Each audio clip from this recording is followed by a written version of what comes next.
forget this now. So okay, so BranchCache, and if you email that, I'll just send you the step-by-step lab for that. That is also an effort of somebody else. Thanks to that somebody else on internet, step-by-step. But the lab is so straightforward that. But we will try to understand everything about BranchCache.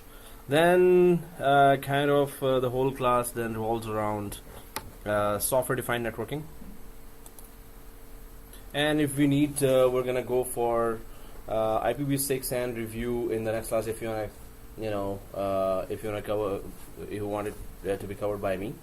If you have already prepared and you understand everything, thanks. That's good. So I don't have to explain that.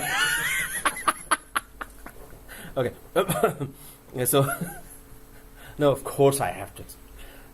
But yeah, I don't mind coming one more class. I'm okay with that. So if you also live right, just 5 steps away from this college, so Yeah, really, okay. Oh, you do live 10 minutes. Yeah. That's why somebody is still coming and everyone else is not coming.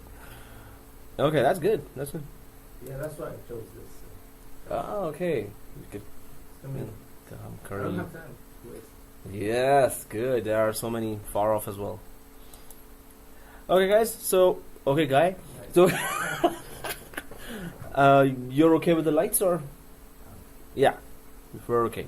So, yeah, the jacket is okay, as far as the jacket is concerned. And oh, I think yeah, it's not that cold. So BranchCache, very kind of easy concept.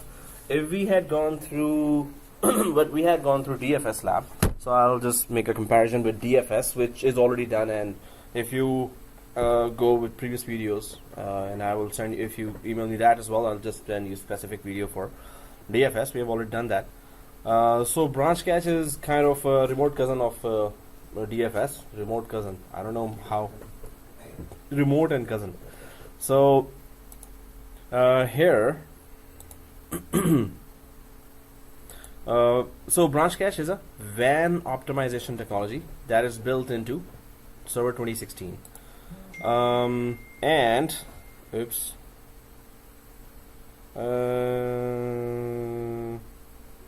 Oh, okay.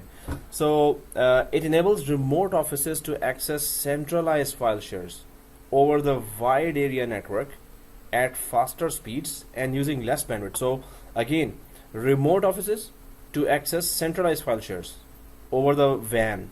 So it is all about that. How do you, so branch and cache. So what is cache, first of all? C-A-C-H-E. It means cache. It's a temporary memory. Yeah, kinda, but not exactly. It can be that as well. What else it could be? Oh, main purpose. What is the main purpose of that?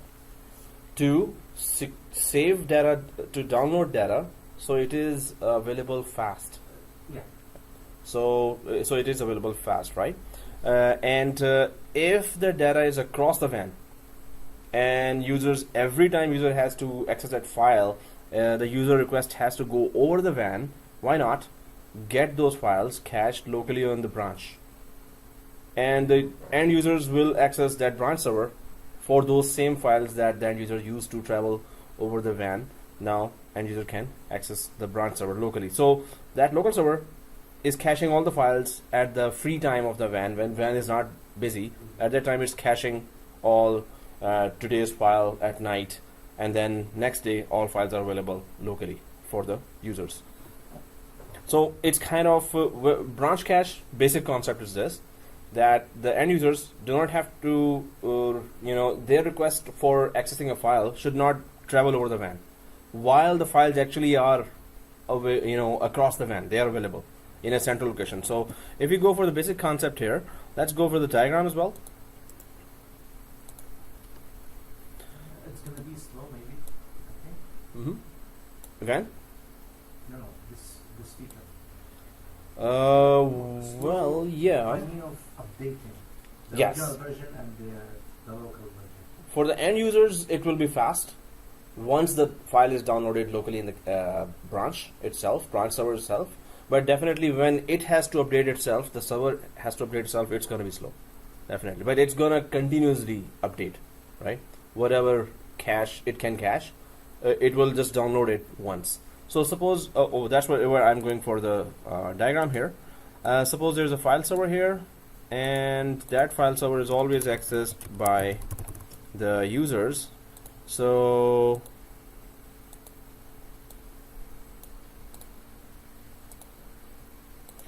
now there is, that local server is actually, there are end users as well here. So there's a local server here,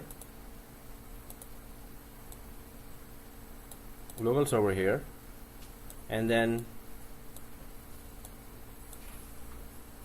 right. So end users, when they try to access, so suppose you did not install BranchCache here yet. So end users are accessing the files and they have to travel over the WAN. But then your boss decides, or you decide that you tell the boss, hey, let's install the feature called BranchCache. It is Windows in 2016, 2012 actually, it's also there as well. So BranchCache feature, you have to install that first, and then it's going to, and you have to install BranchCache feature here as well. But that's just the sender. So the server will know that, oh, it's BranchCache. So it's going to simply, now when the file is accessed by the user, so the file, of course, the first time the file is accessed, the file is still there. But now that file will be then downloaded here as well. So first user, it's slow. The second user, same file they need, so it will be actually available in the BranchCache. This is one way, one of the ways. There are other ways as well that you can have the file access. You know, the BranchCache can actually update some folders that are regularly being accessed, or we define that, hey, this folder, this folder, this folder, make it available as a BranchCache folder. So either different amount of times, every 4 hours, cache, grab everything that has been updated there, every 6 hours, or at night only, you can just update your folders data. Sorry? We can Configure that. So it will just download all the data that has been decided that, yes, users normally use this. They don't use anything else from this branch to that branch. So why don't you just download at different times? So it will be already available for the users when they are about to access. Okay, if we start from the base, in a local network, if a user want to access a file, yeah, we should have a file server. Yeah. Okay. If there are more users, we can do a load balance for that server to create another one, so we can balance locally. So across the WAN, across the internet, yeah, we have only this feature. Across the internet, it's BranchCache. Yeah, only. For this purpose, yes, BranchCache is the only one. Accessing files. Yeah. And when it's interesting that you mentioned this, that locally you will have a file server, then you can have a highly available file server, another one locally available. So that was where we were gonna talk about DFS, which is already done, but it should be compared here as well. And the DFS is distributed file system, right? Sorry. So distributed file system, which actually does that what we were talking about, that there's a folder here where you say, hey, just make this folder replica folder here as well. Whatever shared folder is here, make a replica here as well in this server and in this server. And last class we did another lab called storage replica. That also gets the whole drive copy from one place to another, and we did that lab, right? The whole drive, whatever you put there, it was. But here DFS, you can just assign out of 100 folders, 1 folder, 2 folder, 3 folder, 10 folders only. So it makes it highly available, and you can make it available on the WAN as well. So this DFS you could place here as well across the WAN. But BranchCache is a specialized solution for across the WAN to make the WAN copying optimized. BranchCache is specially for WAN. DFS is not for WAN specially. DFS is within LAN, specially it is for LAN originally, but you can just put it as a replica server across the WAN as well. So it's not specialized for WAN. Yeah, it's a real time. Yeah, it's real time, exactly. So it's gonna flood the one. Exactly. If we did that. So DFS is not good for branch cache scenarios, but DFS itself is very cool when it comes to local files and highly available files and storage replica if you want to go for whole drive. So there are many solutions that really replicate the files and folders. Now branch cache, storage replica, and DFS, three types of solutions for different purposes here, right? And I should just type here because I'm writing this, so I should just one-liner. It copies the whole disk from one server to another. Again, it's not optimized for WAN. Storage replica is also for LAN. DF is also optimized for LAN. So it's again LAN solution, LAN based solution, and this is also, so in one screen we can have comparison. LAN based solution. But when it comes to branch cache, this is especially for WAN optimization. So let's try to talk about the different ways. There are two major ways to have branch cache, and since we're making those diagrams, so if there are two branches, what are the two major ways we're going to discuss that? Hey, how come you showed up? You were coming. Okay, cool. I was already there. Oh, you were already there. That's good. So here, branch cache. So there is one server here, and there are two ways branch cache can work. One is, so branch cache can work two ways, and one is that the server caches everything in the branch. There's a server and these are clients. Clients. So there are two ways. I'm just gonna be very basic or in one-liners. Two ways. One way is that the server in the destination branch caches all the data from the source branch.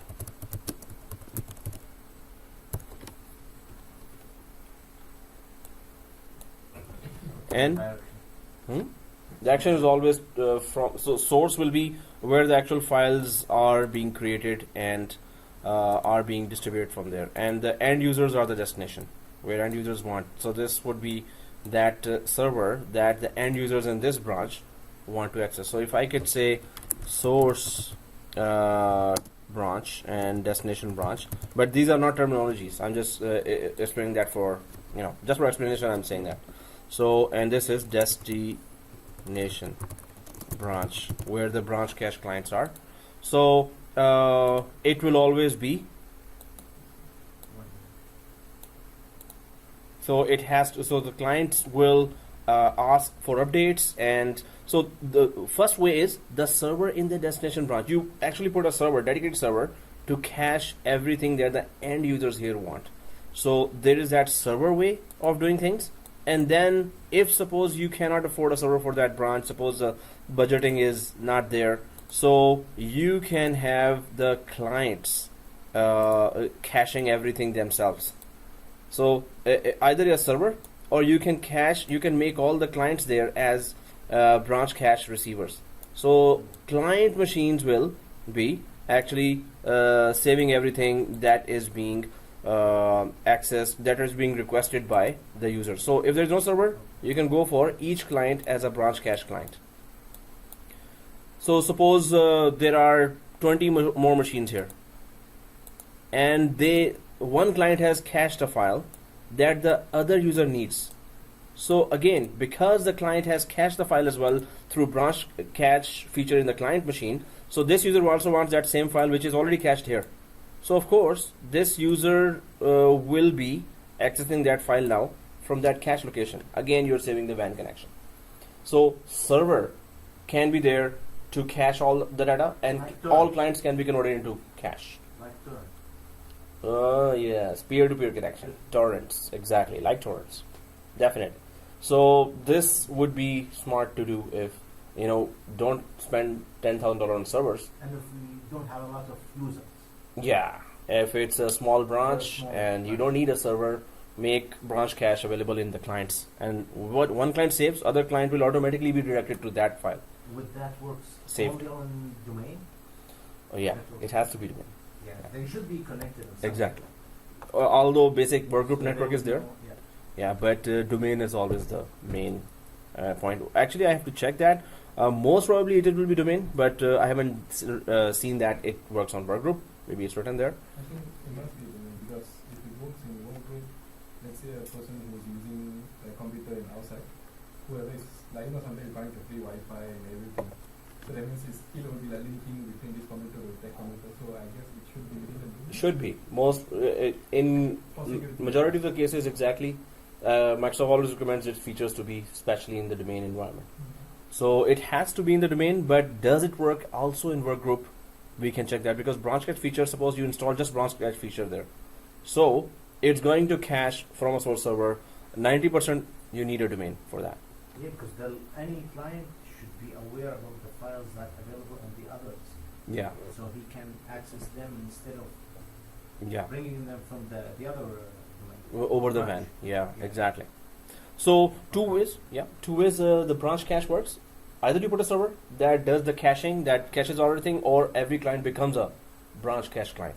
They all start saying, one user tries to access the file from this client. Now that file is saved here. Other user wants to access one file that is saved here. So third user wants the same file that the second user took. That connection will not go over the WAN. It will just go to that local branch computer. But how does the slide say it?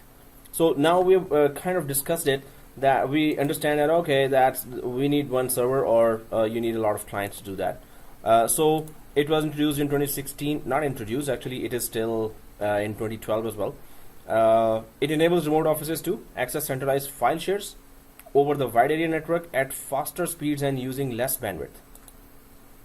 This type of solution to remote office WAN optimization, or having a speedy WAN, are collectively known as wide area file services. So WAN file services or wide area file services, or WAFs actually, wide area file services, WAFS, file services. Well, we get to know that. So they are traditionally expensive, and so it is a great to have a solution included in the box. It's free one, right, from Microsoft operating system with Windows Server to install and configure BranchCache Server 2016.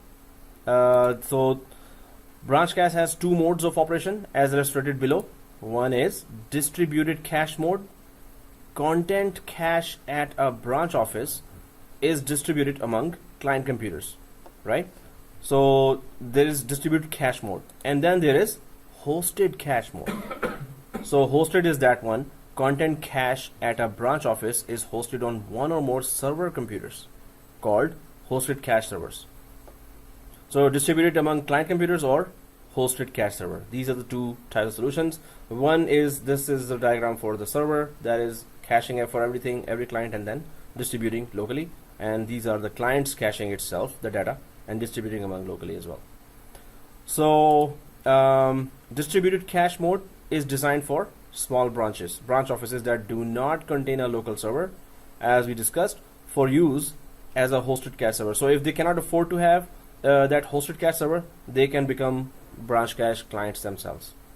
Distributed cache mode allows your organization to benefit from branch cache without the requirement of additional hardware. Again, yeah, you can afford to have a server, and also that there are fewer clients there. So distributed comes in when we can't afford a server, and host comes in when there is a server. Distributed comes in when? Distributed, like it's a small few people and stuff. So in that case, maybe it's more like distributed cache. If Distributed among what? like within the computers. Clients. Clients. Yeah, client computer. So in host wise, is it more like that once there's a server, that will become like a cache? Yeah, exactly. So with a server, it's called hosted Yeah. cache, and the other one is without is Distributed is client right based. among themselves. Exactly. So if it's a bit bigger branch, then hosted cache is best. If it is small branch, then client based or distributed cache, branch cache is best. Since it's Mhm. a feature built in Windows Server 2016, how can we install it on client? No, it is available in Windows 10 as well. Windows 10, Okay. Windows 8, 8 as well.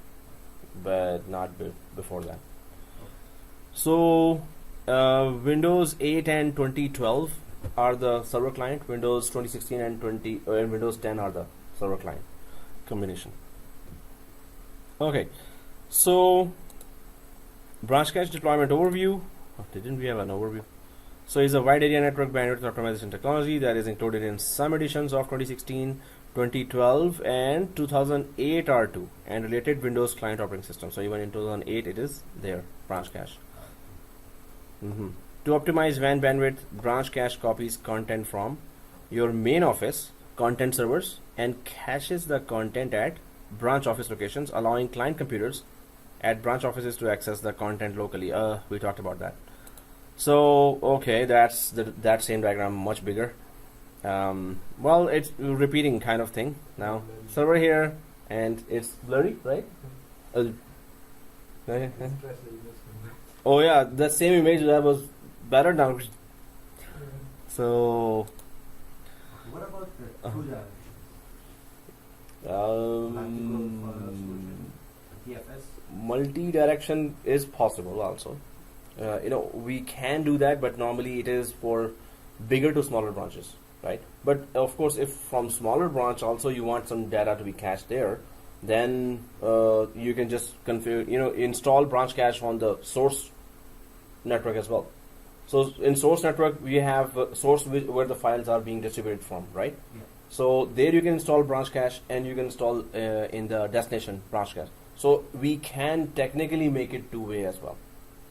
Technically, but normally it is that small branch needs that caching, right? Okay, but it's going to need more hardware. Yeah, that's the thing, that if the company wants to go this way, then you have to spend a lot more money then. Then extra server here in one branch, extra server here in the other branch, right? So two servers on each Yeah. side. So they will then their file will be cached there, their file will be cached there, right? So if you want to make it two-way, yes, it is possible. Or Technically, we it can is use possible. Or we can use the DFS. DFS is optimized well We don't- across the WAN. Yes, we can use that easily. We can use that. It's it could be just one folder. It could be just 2-3 folders. If it's just one folder, you can just have DFS in one branch, and the second server replica of the DFS is on the other branch. Yes, we can do that, and that is two-way. That can be two-way. That can be one-way as well. It's up to us. That is also flexible. So branch caches normally they are like big branch to small branch kind of communication. Big brother, small brother. Come in. Yeah. Bad example. Okay. So after a client computer requests and receives content from the main office or cloud data center, and the content is cached at the branch office, other computers at the same branch office can obtain the content locally rather than contacting the content server. So first user who is trying to access the file, yes, the connection has to be made to the over the WAN, but that's the only time, right? Then the user, that file once is downloaded, is cached. Now other users want to access the file. The user doesn't have to tell, because BranchCache is available everywhere. So BranchCache tells every other client computer as well, or the server, that hey, that file that you wanted there, now it's cached here. So automatically the user will just try to access that share link to access the file, but that file will be grabbed from the local server now. So automatically BranchCache says that hey, it's in the server, or it's suppose there are 10 clients there. So if one client has cached that file, because BranchCache is installed in other 9 clients as well, so the other 9 clients will just try to they will have that information, that this file, the user doesn't have to try to even go there. The file will be automatically accessed from there, from the local computer. So in the hosted Yeah. scenario, Yeah. how will the clients see that server? Are they going to see it as a file server? Normally there's a link there for the file, a UNC path. When UNC path is, suppose we go for this diagram. This one, that one, yeah, this one. This is less messy. So normally there is a UNC path there, which is like // server02. Suppose that source branch has server02 there, and shared folder like sales, shared sales folder, and then there are files there. So user has just this path. User doesn't know that it is these files. So server02 is actually this one. So they want to go there, double click that, and there are file 1, file 2, file 3. So in that case, the user just tries to download file 1 or 2. So first user, the file will be will have to be traveling over the WAN to the, suppose there's a server here. So if it's a hosted cache solution, so definitely it will be downloaded. So the other user also has the same link here, server 2. So, and the other user is trying to access, the second user is now trying to access the file. So it has just the link of the file. As soon as it tries to download the file, the user thinks that he or she is accessing it from the source branch, while it is being actually made available now very quickly from a local branch, because it is cached now. So user's link doesn't change. User is accessing in his or mind that same file. The link is always same for every user, right? So, but it is now cached locally. So the file will be made available for the user from the local server now. So user doesn't know, has it been cached or not. So the first user doesn't know, second user doesn't know, third user doesn't know. None of the user knows that it is cached right now. They just have a link of that remote server, right? The first user, it takes time. Yeah. Second, third, fourth, fifth, at once. Then both servers has the same name. No, they just have the destination. This is the source branch, right? They just have the link for that. This server could be server 03. This server is, and that's why I'm gonna send you the lab for that. Server 03 here, but they don't have to know. Server 03 is just caching the file and making it available when the file is being asked from server 2. So server 2, because there's BranchCache will know, okay, so you want this file, oh, I have that file as well, but the user doesn't have to be told about that. So it will just make it available very quick to the user locally, while the end user has no idea, hey, server 2, server 3, server 4, what's the server? They were given a link, hey, this is your shared folder. Click the file, at once it downloads. Oh, okay. And the end user has no idea what's going on. But actually, it's BranchCache that is making it available very fast. First user, yes, it's gonna take some time. Some time means 5 millisecond, maybe 10 millisecond. The second, third, fourth users, 1 millisecond at once, right? So this is how it is that end users are never supposed to know that what's going on. Suppose server 2 before BranchCache, every user knew server 2 was there, and after BranchCache is installed, again they will only know server 2. But now it's much faster and they have no idea unless somebody tells them, hey, it's BranchCache. Otherwise they have no idea why it is very fast now. They don't have. Yeah, they didn't have to know. They just know one path, Not double their click. job. Exactly, that's not their job. So, yeah. When we try to explain them, they're like, So, but it does explain other ways as well. So BranchCache caches file, web, and application content at branch office locations, allowing client computers to access data using the local area network rather than accessing the content over slow WAN connection. Okay, we know that. What kind of application? Yeah, so any file, any so caches file, web, and application content. So any content about the HTML files or Java files. So BranchCache reduces both WAN traffic and the time that it is required for branch office users to open files on the network. So BranchCache always provides users with the most recent data. So that is another thing, recent data. So and it protects the security of your content by encrypting the caches on the hosted cache server on the client computer. So what about the recent data? How long does one thing can be cached? Well, it's cached there. Unless we delete, it's there. It's not going to be automatically removed. Yeah, sometimes there can be some things like a month or Yeah, we can put those policies there, but normally if it's a server, we can have it. But suppose that same file, the user logged in, user accessed a file called file1. Oh, actually, let me go to that diagram. file 1 today user access in the morning. So file 1 is being accessed by local branch guys as well. Suppose it's an accounts file, and they made changes, a lot of changes by, so in the morning 9 o'clock the user from this branch accessed this file 1. But at 9 o'clock they access, after by 5 p.m. there were so many changes in the file, so the branch cache detects and that there were modifications done in that file. It caches the latest file. It grabs the modification and updates local file as well.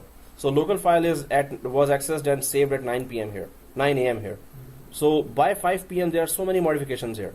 So all those modifications will be updated automatically. So the users here will find always the latest version of the file. So that means only when we get access to the server tree cache, that's when it will get updated, or? No, it's updating itself. Branch cache, once the file has been downloaded, now it's in contact. Hey, is there an update with that same file that was done? So that those updates are very, very, very small. Those updates are like, it doesn't take WAN bandwidth, right? So if the file is not latest, so you're letting the users access an old file, so that's also going to be not acceptable for the users. Hey, I want the new file. I'm just going to double click. I don't know where I'm expecting a file when I double click. So the branch cache has to update all the modifications done during the day. Whenever modification is done, it triggers that the branch cache, hey, there was a modification done and saved. Okay, grab that new information for the same file. Now at 5 p.m. when the user connects to that file and download, it's the latest version locally available to be downloaded by the user. Can I say at the same time, two of them can use the same file? Two of who? Like let's say if you're using application, you're cleaning something like accounting documentation and stuff. Let's say one from server 2, someone is using that file 1 to do the updating. But someone clicks on from server 3, someone wants to open that file and check as well. Oh, if okay. things have been updated. So Yeah. That's That's the thing, that if suppose locally if the file was accessed here and made the changes were done, so this sends a trigger that modifications were done here, and that trigger this means that the branch cache has to grab that file now because it was updated. Suppose it was not updated all day, so it will not be copying just every 4 hours. Suppose we think that every 4 hours it's going to copy whether it is changed or not. When the change happens, suppose the change doesn't happen for 2 days now, there will be no traffic on the So WAN. that means whoever has the folder on server 3, if they already have their app open up, I just got informed them to close it and reopen again, just in case if they have. If it is just open, it will not update. Definitely So it I will not just tell update. them to just close Yeah. it up and Exactly. or just- So close and check, hey, it's a new file now. Okay. It's the updated one. Normally it's supposed to be download cache files. You have to just download and use it for you. But definitely users just double click that, so the file gets open in that server. Yes, if there were updates, no way. Open file will not have any updates. Definitely. The source branch server 2, it's basically a file server, right? It's a file server. Should that feature installed on as well? Branch cache feature normally is supposed to be on the destination server, Oh, and it is told, hey, there is your folder that you need to keep updated, right? But if you want two-way, then install the feature there as well, in the source server as well. okay, so if the feature is installed on the destination, then it should all the time ask that server, hey, any updates? Not all the time. When there is a trigger, because it is told that a folder is there, so it is in communication with the folder. But if there's a trigger, the trigger is sent at that time if there's a modification done, right? Then the source should send that. The source should, Why Yeah. should it do that? because It's a file branch server. cache has been attached to that folder. Branch cache has been told that there's a folder. That folder knows it is attached to a branch cache feature right now, right? So that's why it will, when there's a trigger, there will be a trigger sent there. And that's not the only way. There's other ways as well. And that's what we're going to check in the slide now. But that's one of the ways that if the folder is there and the modification was done, a trigger is sent. Okay, I have a modification. This is the way domain controllers work also. This is the way DNS also works. That if there's a modification, a trigger is sent, and the other one knows, oh, well, okay, there's something. Yes, but Grab. they have the same feature installed. Yeah. But this one is not, as you said. So no, when you install BranchCache, you have to tell where is the remote folder Okay. that you want to update, that you want to be in connection with. When you install the BranchCache feature, you have to mention that path there for the folder. Okay, Then it will, so that path, because of that path, any trigger that is, any modification that is done there will be sent there as well. There is a service, BranchCache service, BranchCache related information is there in the folder that has to update this BranchCache server. So there are two ways. Yes, you can install BranchCache here in this source, as I said in the start, Yeah. that you have to install there and here. And there is another way that you just have to tell, get the information only in destination. There are two ways to do that. BranchCache, or just BranchCache in one area and not the other. But keep on checking if there is a update there or not. So it keeps on checking that. But okay, let me just explain that with a slide there. I can re-explain my question if you want. Yeah, rephrase, sure. This is the source server. Uh-huh. It's a file server, regular one. Which doesn't have the BranchCache feature, so why should it trigger? Yeah, Yeah. but when you install another branch server on the Yeah. destination, how would this one knows that he's connected to another BranchCache server? So whenever there's an update on any file on it, it's gonna tell it, hey, there's an update. So, yeah, that's it. Yeah. Okay, so the BranchCache here. Okay, let me give you an example from domain controller and DNS. How does, okay, but then you will say that, oh, there's a feature there, Yeah. right? The main thing is, if there's a trigger, it will know. If Unless- there is a modification, it will know. Unless this Mhm. feature is added to the domain services, that the domain controller Mm. should tell this server, hey, you're connected to another That's server. a valid question, and there are two configurations they have set. Let's check it out. That how the modification will be informed. Normally, a trigger is sent, or it checks every certain time, every 4 hours, every 8 hours, every night, 12 hours. It must check that, right? That are there any updates? Are there any updates, right? But how does the trigger happen? We can check that in the next slides, right? But that's valid. That hey, who would tell from there if you don't have that service installed? Well, there is an answer for that. Suppose there's a DNS server and there's a DNS client. So DNS server, you install a DNS server actually, but in the clients there is only service available that lets the DNS server know, hey, I'm here as well, and there's an update here, so I'm going to request an update from you as well. So DNS client service in the background is working. So BranchCache services are always there in every computer of Microsoft, just like there are other 200 services. So there are services always there, but you don't have to install full feature there just to have a trigger. But they explain the whole step by step as well there. So content servers contain the source content that is downloaded by branch office client computers, and one or more content server is required to deploy BranchCache in either mode. So again, one or more branch content. So what is content server? It's a service. Yeah. So it's a service there. Service. Yeah. So just like any other Microsoft service works, this also works. Yeah, this is Should be two yeah. ways. There should be two ways, definitely, but it has to have a service, if not a feature there. Right? So here contain the source content that is downloaded. So we just say that you want to have a content server that is sending data.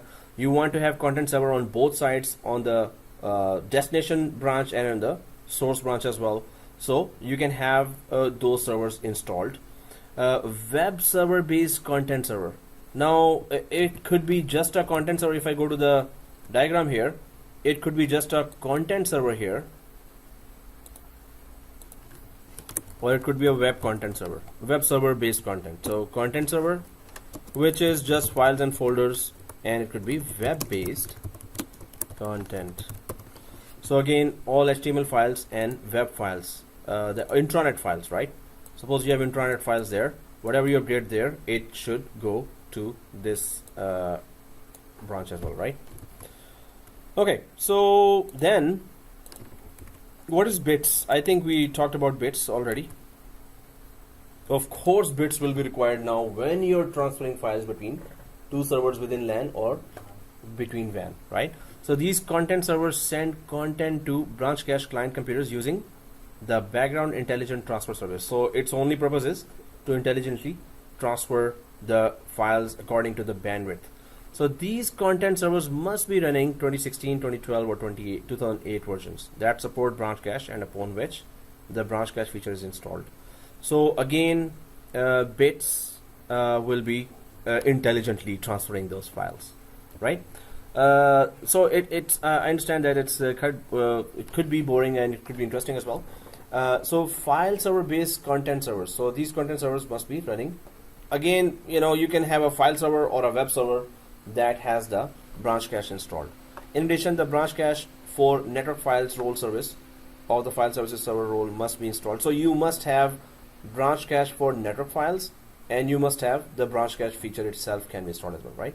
So these content servers send content to BranchCache client computers using the SMB. SMB is the protocol through which you can transfer files between two servers. SMB is that protocol, right? So BranchCache deployment requirements. Again, how do you deploy? Where do you deploy that? So following are the requirements for deploying BranchCache by using this guide. File and web content servers must be running one of the following operating systems. So these are the operating systems there: 2016, 2012, 2008, Windows 8 as well, and later clients, 8 and later, right? So Windows 8 and 10. Later clients continue to see benefits from BranchCache when accessing content servers that are running 2008 R2. So anyway, it's not before 8. It's not, Windows 7 will not support that, and XP or others will not. So it's 8 and later. Client computers, again, 8, 8.1 and Windows 10. To make sure the most recent deployment model and the chunking and hashing improvements that were introduced in 2012. So hashing is that it is securely available, encrypted data is available there, content is encrypted. Chunking is chunks. So just, if it's a big data, so send it in chunks. Chunking.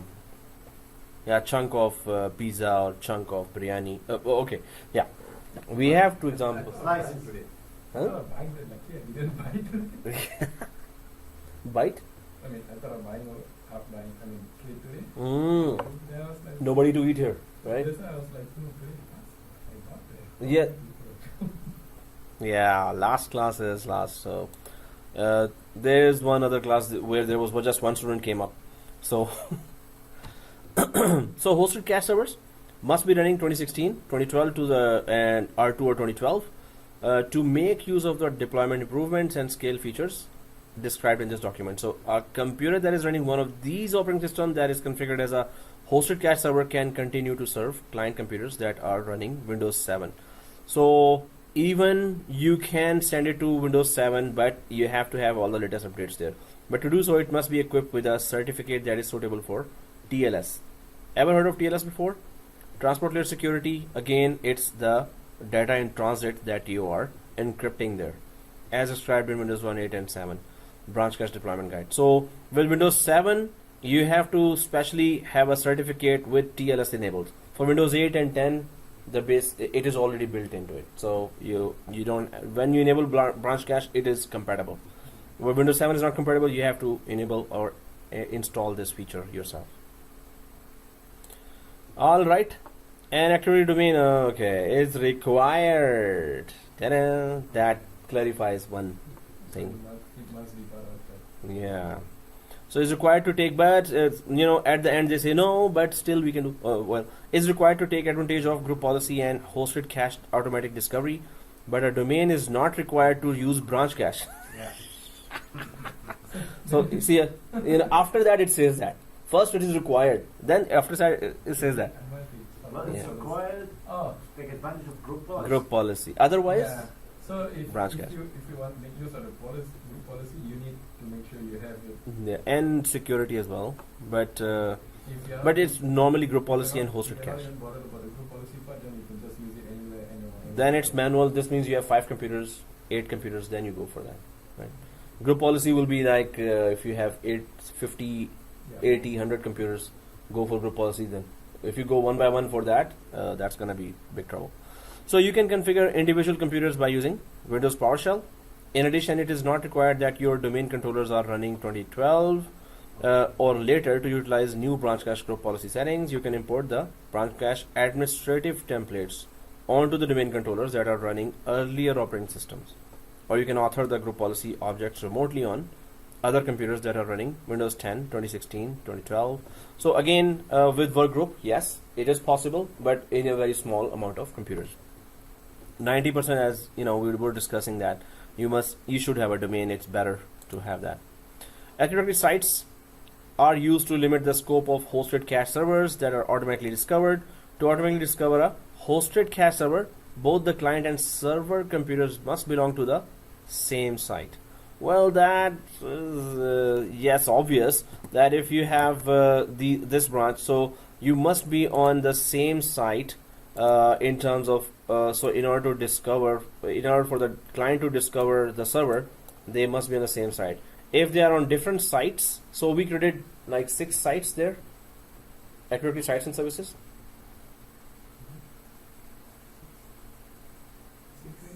Okay, we did that, and you forget. Yeah.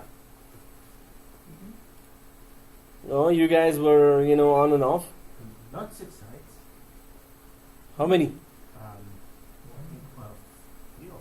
See, we did that lab. Okay, that was the main thing. Yeah, that was second, third, third or fourth. So what else we configured? Sites, subnets, and then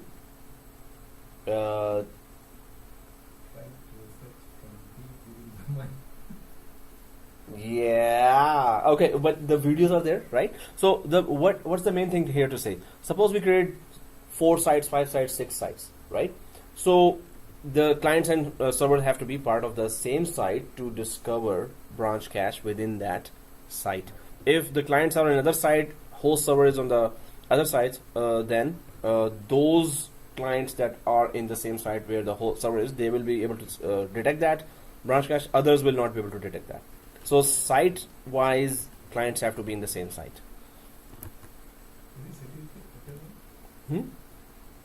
Certificate? For sites, no. With certificates, with sites and services, you don't require certificate. You can just check the playlist. There's one day we spent just discussing sites and services. Yeah. See the memory? Somebody is forgetting. No, maybe you were not in that class, I guess. So.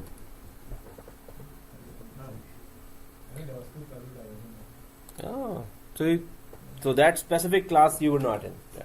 Let's just assume that. So After when I came back, I approached him and he was like, so now you're going to tell me you're not going to come to the classes anymore? Remember it? There was once that I said, no, I'm actually going to come. Oh.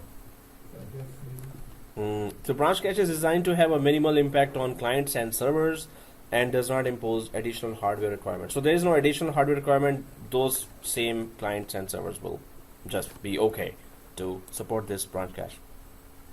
Implementing BranchCache for branch offices. How does BranchCache work? Understanding BranchCache modes, BranchCache requirements and server settings, client settings, configuring BranchCache, using BranchCache for servers, monitoring BranchCache. See, very less amount of topics. I know people are bored to death now, but yeah, trying hard to be alert actually. So the benefits of BranchCache include reducing the network use on WAN. Yeah, we know the benefit. Why are you repeating that benefit? So reducing the network use on WAN connections between branch offices and headquarters. Locally caching frequently used files on computers in the branch office. So this means that hot files will be cached locally. Hot files means frequently used files, right? Cold files will not be cached there, which are less frequently used files. And improving the performance of applications that use one of the following protocols. Yes, you can use all these protocols we just talked about. It HTTP, HTTPS, SMB, including signed SMB traffic protocol, which is secure server message block, which is just file transfer between the two Microsoft or Windows servers. and bits for intelligent transfer. So these protocols are used in BranchCache. And there's a cute diagram here. Okay. So again, the same one is hosted cache mode, second is distributed cache mode, right? So we get that idea again and again. It's coming. Requirements of you for using, yay! Install the BranchCache feature and optionally BranchCache for network files role service. BranchCache feature is there in the features area, but there is a BranchCache for network files as well. Configure client computers by using either group policy or the netsh command, right? So if you want to configure that, so it will be a service that will be started there. Requirements for the modes. For the distributed cache mode, configure the client firewall to enable incoming traffic, HTTP and WS discovery, right? So Windows services. So of course, if you have firewalls on, you have to configure that. For a branch, you always have a firewall, right? Branch level firewall. That is Cisco router or any other having a firewall as well, Cisco firewall.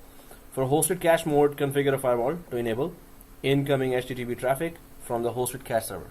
I got a question. Yeah. Earlier you were speaking about bits, correct? Yeah. Yeah, it bit me yesterday. Yeah, you see? Yeah. So, is it a must that you have to have a bit installed when running a BranchCache? Bits is used in BranchCache. So that means when I click on the feature part, when I click on BranchCache, I have to click on bits as well to install. If it is unchecked, Yeah, it's better to, because if it doesn't have a requirement of that, it's better to have it in the background. Whenever, even for DFS, if bits is not there, it's better to check that. Although I think that it should install itself, but we haven't installed it yet, so we're gonna install that and check it out. But that's all we're gonna do, just install. Isn't it a service? It should, normally it is checked. Bits is, It's a local service.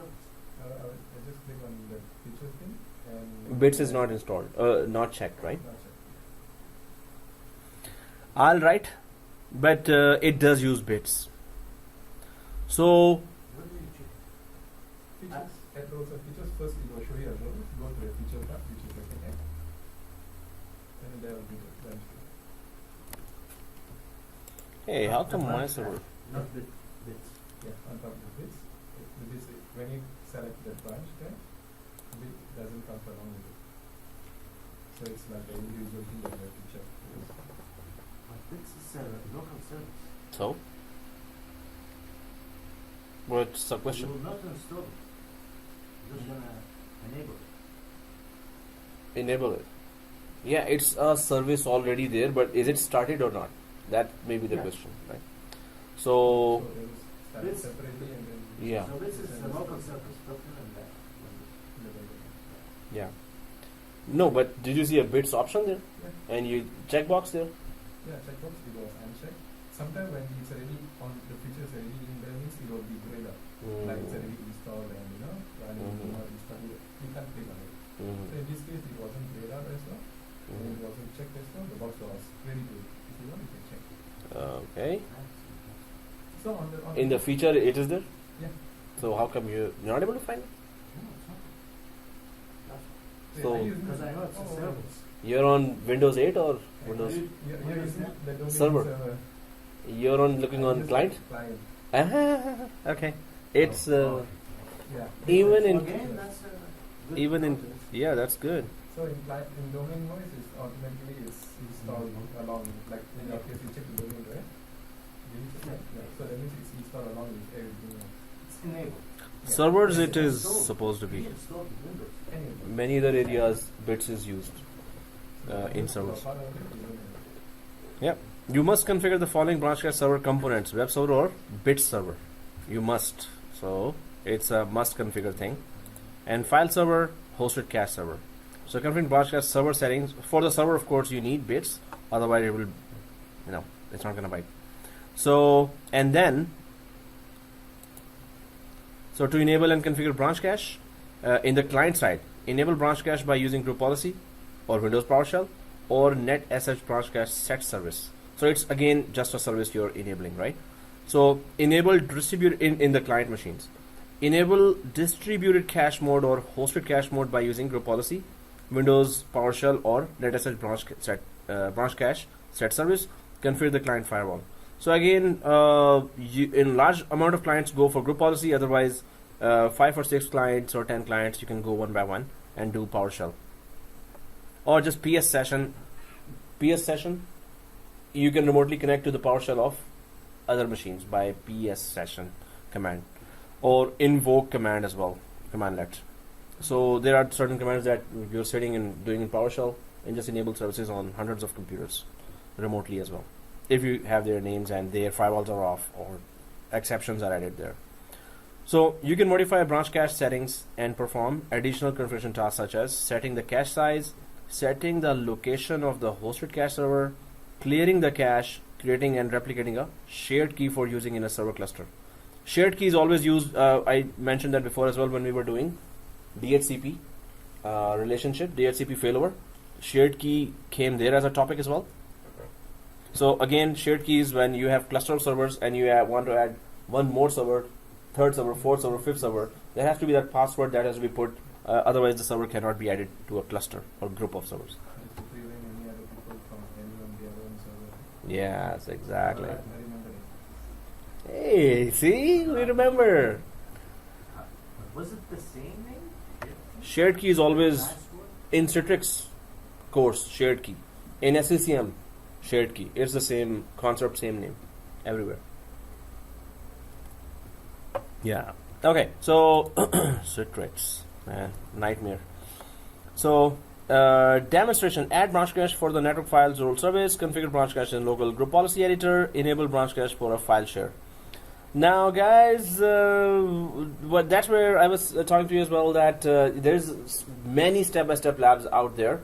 I didn't get the time. That's why this is at the last of the days, final days I put that, because this lab is not ready. I don't think it's a complicated lab, but that's why I'm going to send, that step-by-step lab of anyone who has done that. There are many YouTube videos where they have just, hey, go to the server, click this, go to the server, run this command, branch cache is ready. That's it. So, but I didn't find time to actually configure the lab for this environment, right? So I'm going to send that step by step, which are not it's not a very long lab. But since, because I was not able to do that, so that's why it's a theory lab for now. Yeah, I think I remember the one that you said earlier when you created a site. I think, was it a class where it was like one of the site name you created was rich, get rich? Bitcoin. Yeah, Bitcoin.rich. No, that was a child domain and tree domain. Yes, Bitcoin.rich, tree domain. Yeah. Actually, after that we did that. Think- Now it's occurring. It's coming to me. Yeah. So Forest, domain. yeah, Bitcoin.rich was a tree domain or. Yeah, there is that domain, yeah. That's the domain. So using branch cache for servers, branch cache enables content service include web servers, application servers, file servers. So you can have branch cache enabled on all these types of servers wherever you want the content to be traveling over the WAN for these servers. So WAN connectivity is critical for branch cache. Of course, WAN connectivity is critical. So it is WAN optimized. It is built for WAN, right? So if WAN connectivity is not there, there is no branch cache. Of course, that goes. So monitoring branch cache, the branch cache monitoring tools include netsh branch cache shows status all command, get bc status or branch cache status. This is a PowerShell commandlet, event viewer performance monitor counters, right? Through that you can monitor the branch cache status once it is configured, right? Lab, let's do the lab. So step one is okay, yeah, that's an empty lab here. But the thing is that just email me, or I hope I remember in the break that I could just send you the lab. What we can do is just that we can install if the server has started. Are you able to install that at least? The server one? But yeah, I don't know what's the point of installing, but at least we can touch it. Otherwise, but you know what? I didn't do it in the. Yeah, so you can still install. So guys, resuming, and I've just sent that these two links I've sent there. So these are the two step-by-step labs for configuring the branch cache. That will really tell us that how to go about it and what to configure, how many servers you need, how many clients you need, what are the PowerShell commanders specifically that, and I would be, you know, frankly speaking, creating a lab 4 here from one of these, or 3-4 more. I'll just Google and create one environment here. It's not that difficult to come up with a lab, but it better work and testing should be done. So we get the idea that okay, BranchCache is just just to have the files cached locally on the branch instead of every user. So first users will only connect to any new file, and then that file will be cached either on the server or in the clients. How to configure that? Definitely then you can go for step-by-step lab that I've sent, and if you want to configure that today in the so then you can go ahead and do that, and while I'll just do blah blah blah on software as a service, so as a software defined networking, SDN. So any questions in BranchCache? It was a small lab. Why I put it again? I'm saying that why I put it at the last, because the lab is not ready. But that lab I sent. If you are passionate, you will be doing that in maybe 1.5 hours, 2 hours. You'll complete that. So other than that, but you will get errors. My lab, when I have done it, I go through the errors and I remove all the errors. You get a perfect lab. That's the only benefit. If you do this lab, maybe you will get errors and you have to troubleshoot that yourself. But that's where market needs troubleshooters. Yeah. If you can troubleshoot your way and successfully install, you're good in the market. You are for the market. What the admin should do. Yeah, because you will see troubleshooting throughout the day, every day. That will be our life. Troubleshoot. Configuration and new installation will be rare. It will be a running network and troubleshooting. Okay, yesterday BranchCache running and everything like just that bits, it's still on the same manual status. Okay, it's manual right now. We haven't run on PowerShell commanders for that. Sorry? Yeah. Bits? The BranchCache first, so it will enable it. Yeah, once you install it, In the server, you're saying that it's not enabled. The service is not enabled. the service is just like on manual status. Well, we can still, in next class, I'm sure that there will be a lot of students like Sabah, right? All 3 students will be there in next class. So I think no, you wanted to come actually. First you said in last class, no, I'm not coming. Then at once you said, yeah, I'm coming. Yeah, after the situation. Now kind of regretting you come. Okay, so yeah, no, next class is just like if any topic is left from today, we can, next class would be then. Now I'm taking easy, so we both live 10 minutes away, so okay. Yeah, so you want to configure the lab? There is the link, you have opened that and you're configuring that? It's okay. We are just playing around. Well, then the other topic will be left. Let's go for the other. Yes. I can do that at home. Alright, that's the spirit, man. Sure. Yes. So, and yeah, I've sent the 2 videos as well. So normally I just follow a video of somebody, but there's always a gap. So I then go to another video, there's a gap there. Then I go for some forums, and then the whole lab becomes one lab with proper testing. So one guy has not tested, other guy has tested but left some steps there, did not show. So we have to fill all the gaps. Now these are step by step which I sent. They seem like the most complete, better than others. They are the completer labs. All right, guys. So software-defined networking. That's kind of because it's a software revolution now. Everything is virtualized. So Microsoft says that you should know what is software-defined networking and how does Microsoft compete with VMware and of course with cloud as well. Cloud is all virtualized environment. So and SEVMM is one other lab that SEVMM controls. It's an enterprise application that controls the whole Hyper-V environment, right? So software-defined networking here, implementing software-defined networking, and for that some concepts need to be known there. let me know whenever you're fed up and you want to just scream out at the walls or something like that, right?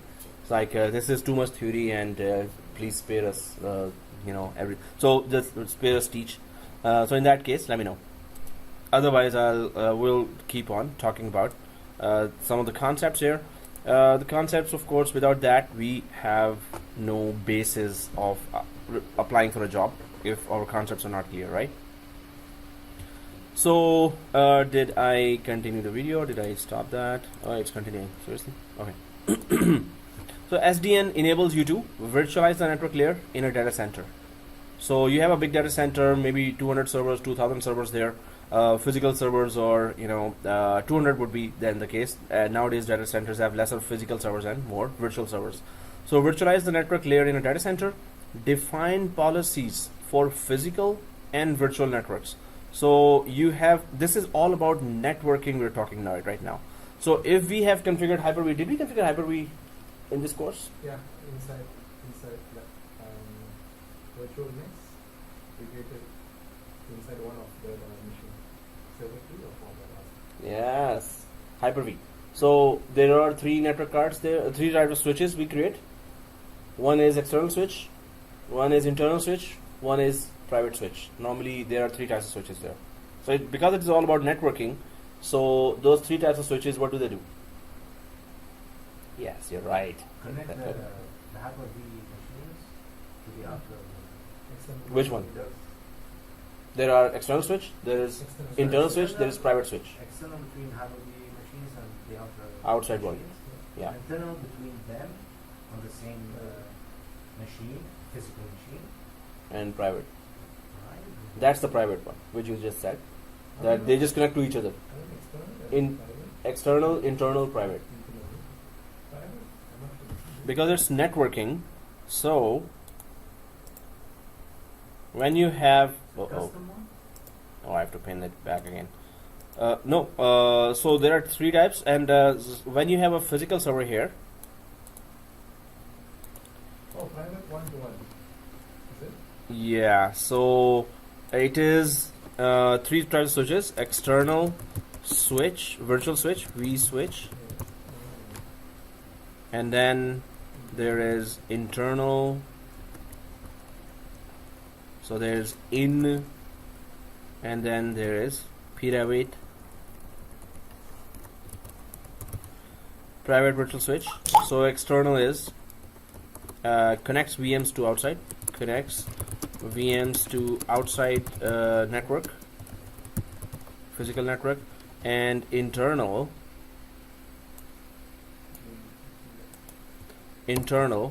connects VMs to each other and to the host, but not outside the host. So that's internal. So it can connect to the host to copy some software there, but that's all. It does not connect outside, right? And private switch is connects only VM to VM and not the host and not outside as well. So that's private switch. Now, of course, networking without virtual switches is nothing. So that's why we have to first know that how Hyper-V networking really works. Or Hyper-V main components, networking components are external switch and external virtual switch. True or false? External virtual switch can connect to 2 or more network cards at the same time. True or false? Again, external virtual switch can connect to 2 or more physical network cards at the same time. So it will be a diagram here that if we go for samosa like shape here, right? Everything is can be related to food. Because we do teaming at the bottom. When so when that switch connects to here, regardless of whichever network adapter, even though one goes down, it's still for this mentality will be like, oh, we are linked to the new team. So it doesn't matter whether one. Yes, we did the NIC teaming. For that we used Hyper-V. Yes. Exactly. So, but if you talk about external virtual switch, it can connect, one external switch can connect to only one network adapter, one physical network adapter. And if you need external switches more, so with one external switch you can connect as many virtual machines, right? So when it comes to virtual machines, you can connect all, you just need one virtual switch unless you really want to divide the traffic, separate the traffic. Suppose you have a lot of virtual machines here, so you can connect all these virtual machines to one external switch and they are going to work fine. But, and that one, there's that one external switch connected to one physical network adapter. But if you want the traffic to be separated, then you go for second external switch. So external switch, and that connects to the other network adapter. Second external switch, you have to connect to other one. So that's another rule of thumb here, that each external V switch connects to one physical NIC. So here's my question. So on Netplus we did 1-to-1 and something like that. Yep. So in case if let's say like we go back to the same concept, we just do anything all together. Mm-hmm. So in that case will we can we connect two external to that one? That's no way. No way. Hyper-V doesn't work that way. So one external switch, one physical. Right. I'm just The rule of thumb is that external switch, one network adapter, physical. So if you create a second external switch and there is only one physical network adapter, so second external switch will give an error. That it will say that this adapter is bound to first external switch. It will give that error and keep giving that error. So even though we just try to be smart, we just try to put separate, then after we try to link them together, but we can't because it's already saying. Yes, exactly. So we get the idea that external switch needs a separate physical network adapter and all the internal switches there. So this is software defined networking, but it goes in depth, and now it's going to talk about a long list of policies there.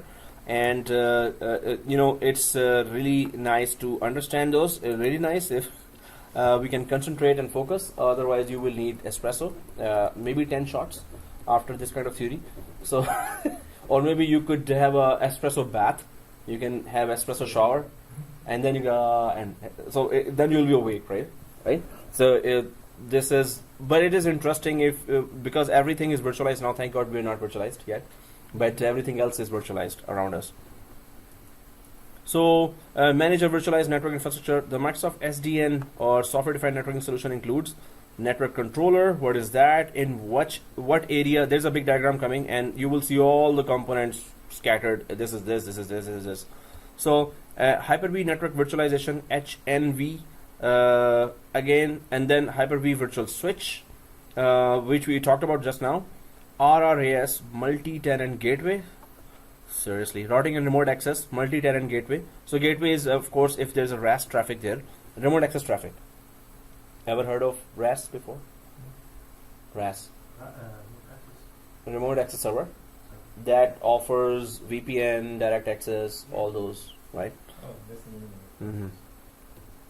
And ever heard of NIC teaming? Oh, okay, that was it. Yeah. So NIC teaming, right?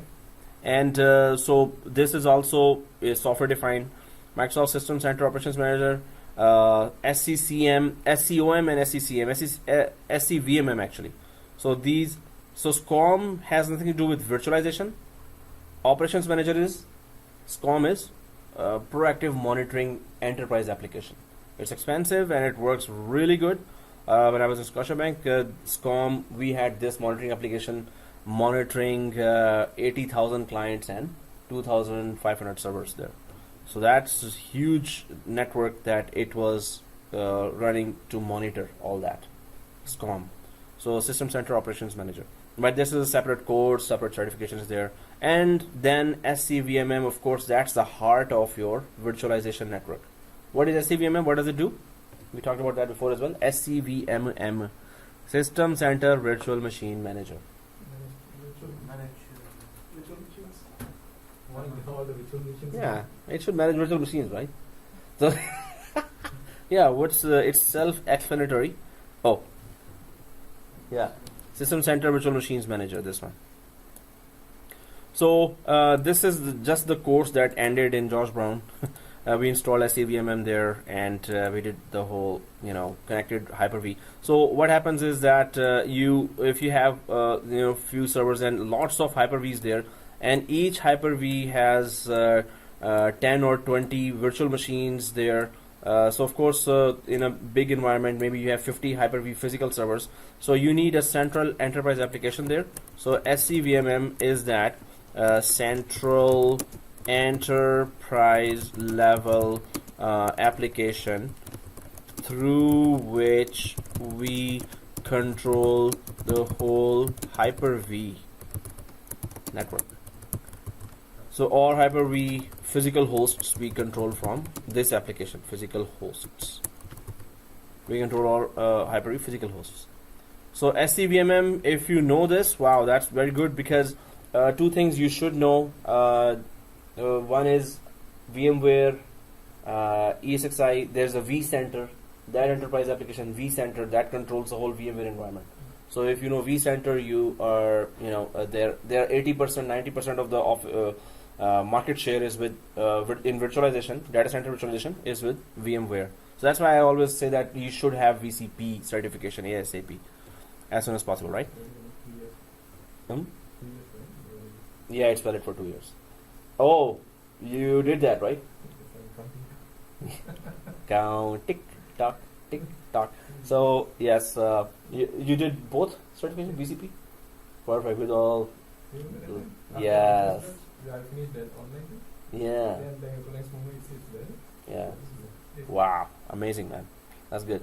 So vCenter there is controlling the whole VMware environment, and SCVMM here for Microsoft. So for VMware is vCenter, for Microsoft it is SCVMM. And some jobs I keep on giving interviews, so there they normally say that, oh, you know VMware, okay, do you know SCVMM? I say yes, but then they start digging down. We have 50 Hyper-V physical hosts, and each host has 20 or 30 virtual machines. How do you control them? So it's like, oh, okay. So it's that. So we should know that Microsoft also has that SCVMM as the virtualization central application, central dashboard solution. So, and it mentions that you should know SCVMM as well. Then there is Windows Server Gateway. If you don't have a physical gateway, then you can turn Windows Server as a gateway as well, right? So these are SDN major components here. So benefits of SDN: the challenges faced by many IT departments today include resources are finite, right? So this means that physical servers, you don't get them so easily, and when you get them, they're expensive, and when you order them, they come in 4 to 6 weeks. So you're like waiting. Resources are inflexible. So if you have physical servers, it goes down. It's not that flexible. You can fail over, but again, if you don't have a failover partner in a good condition, hardware-wise, it's not then flexible. You then have to wait for that second replica to be created again from the scratch if the replica went down. So it takes time for any physical environment related high availability options there. Mistakes are expensive. Yeah, that happens a lot, and in banks I've seen people crying, senior administrators, and sitting there 2 nights, 3 nights, 4 nights just to solve some problems. Networks are not always secure, of course. So they're saying that physical wise there are some problems, there have been some problems, but when you go in the software world, it's now more flexible. You can fail over across the WAN, you can fail over quite easily and fast as well. So SDN overcomes these challenges and enables you to be flexible, efficient, and scalable. So you need at once 200 servers, so you're not ordering them online and waiting for maybe 6 months for all 200 servers to arrive, physical servers. You can create those virtual machines right away if you have enough physical servers, underlying physical servers are there. Or better go for cloud and create 200 or 2000 servers in minutes, 2000 virtual servers in minutes. In the cloud class, we are doing that with testing all those things in AWS, Azure, and Google Cloud. So that's where Azure comes, AWS, Azure, and Google Cloud. These are the main cloud vendors. So Microsoft has SDN or software defined networking in the cloud as well. So you're not learning only it for the local servers, local data centers, but in the cloud. This is the future now, and Microsoft has put very big emphasis on cloud. Microsoft says also that future is cloud now. So Microsoft itself says, and the Windows division, that they have put it on side. So they are saying we are going to work on cloud now, and Windows was supposed to be a big division there. They have even demoted that division, that we're not going to be working that much on these Windows servers now. We're going to be working straight on the cloud. So more students are coming to learn Azure Cloud, which is Microsoft's, or AWS, which is Amazon's, and Google Cloud. So it is very interesting, and we are going through those classes, and you will see that it's an extensive data center. Okay, so planning for SDN, you must plan that the following aspects of your SDN configuration: management and HNV provider logical networks. Again, what is HNV? It is Hyper-V network virtualization. So we talked about Hyper-V network. There are 3 virtual switches. So HNV is that network virtualization. So network virtualization would be like there's always have to be a physical network there. Suppose there are physical switches here outside, and then there are virtual switches.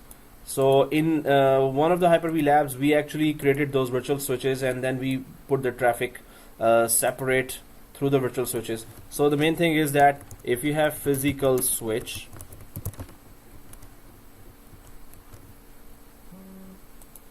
yeah, you're right. Okay. So physical switch, then you have virtual switches there, and these virtual switches, of course, you have to have the networking so smooth that the data will not be lost if it switches. That switches is a word, right? If it switches from physical switch and to the network card and to the virtual environment, virtual switch, it should just have that same flow going from the physical switch to the virtual switches as well. So in VMware, there's a Cisco switch, Cisco virtual switches there in VMware environment, but Microsoft does not have a Cisco virtual switch.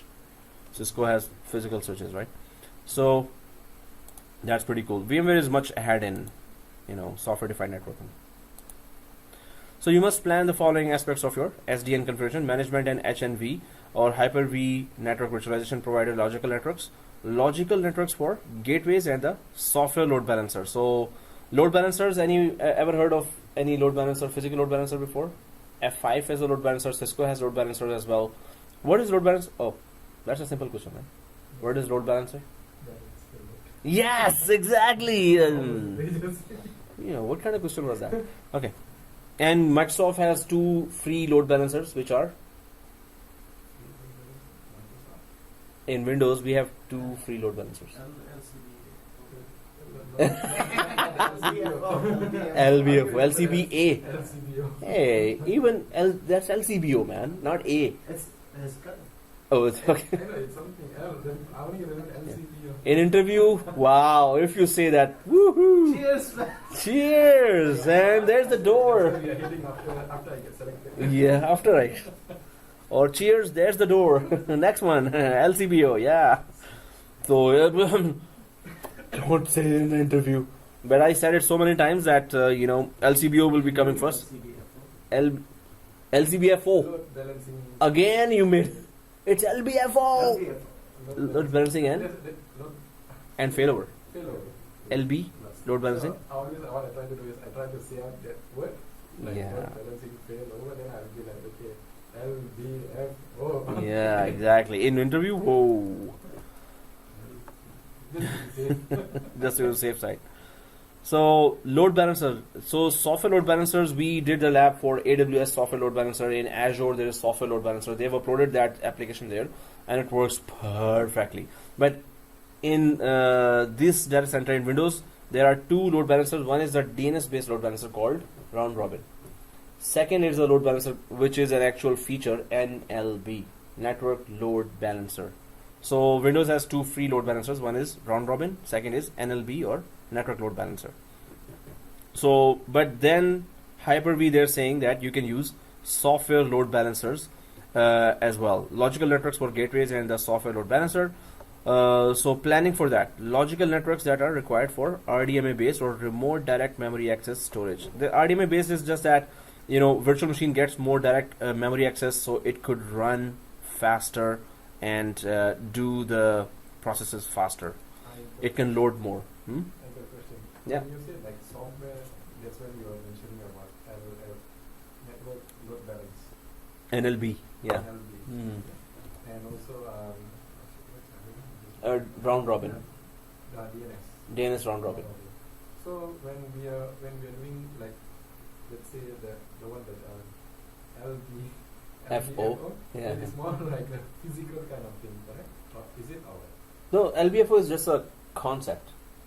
Okay. It's not a feature. So like here we are talking about NLB is a feature. like DNS is a- software wise. Yeah. So what if that kind of stuff is called like NLB software or is, it's for hardware actually. okay. So it's not a virtual solution. Uh-huh. It's available for 2 physical servers, or 2 or 32, from 2 to 32 physical servers. NLB is there. Okay. Physical or virtual servers. It is available for virtual servers, but it is for servers, it's not a virtual application itself. So it's not. It's still a not software. technically just based on it. Yeah. They just use the term as it's a software, but it supports. Yeah, it The is software for part. physical as well as virtual server. But if you go for software defined load balancers, it will be just available in the virtual environment inside Hyper-V. Okay. NLB is available outside Hyper-V as well. NSB is available for physical servers as well. But if it is software defined, it will only be living inside Hyper-V. But we just include it under Yeah. mentioning the 2 things for software. Exactly. SDN, then they are mentioning that. But it's still software, but it's not for virtual environment. It is for virtual as well as physical environment. That's why it doesn't come here, NLB. Well, in next 1 or 2 years, maybe they will say that, okay, NLB is now available for virtualization as well. So in software world, you can connect anything to anything. So routing infrastructure, default gateways, network hardware. So these all, you have to plan that what are you installing there and what you're not. Break? You need espresso, because it looks like you need an espresso. There's a lot of theory attacks here. So it's like you need a real, espresso here. Maybe for IPv6 we will come for another class, for next class for just 2 hours, maybe 1 hour. Do IPv6 and say bye bye. So One day. yeah, one day, Monday or Sunday. So today, around 5 o'clock. Yeah. Oh, you're still here, right? Yep. Till the end of the class you're here? Yeah. Why am I asking that? Of course you're here for till the end of the class. Survive. Yeah.